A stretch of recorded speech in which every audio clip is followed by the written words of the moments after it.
ఎందుకయ్యా ఆపారు? ఆ పీనుగను ఈ దారి వెంట తీసుకెళ్ళడానికి వీల్లేదు. వల్లకాటికి దారి ఇటే కదా బాబు.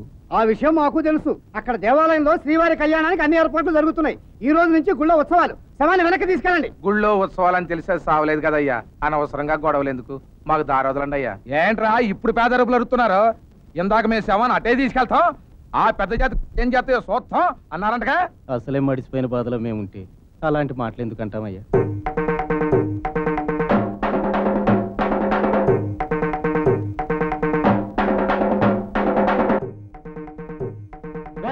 వంద రోజులైనా సరే స్వామి ఇక్కడే కుళ్ళి కంపు కొట్టాల్సిందే కానీ వెనక్కి మాత్రం తీసుకెళ్ళాం. రేయ్ వాడి దించడ్రా, ఎక్కడ కూకోడే. ఆహా, సంకలో తుండు మడిసి పెట్టుకుని వంగి వంగి మాతో మాట్లాడి మీకెంత రోజు ఉంటే భుజాన కండ వేసుకుని తిరిగి మాకెంత ఉండాలరా? మీరెంత చెప్పుకుంటారో మేము చూస్తాం. కూకోడ్రా.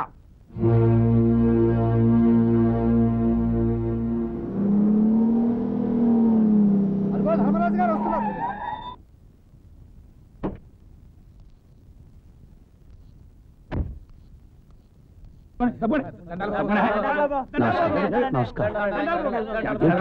ఏమిటి కూడా ఏమైంది?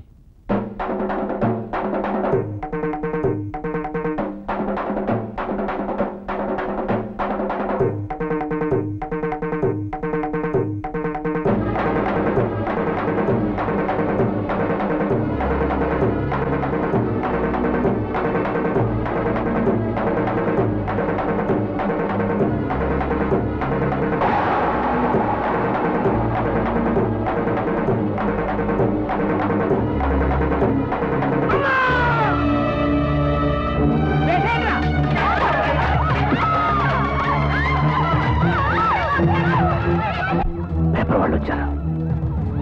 పోయినా అయ్యా కనబడరా?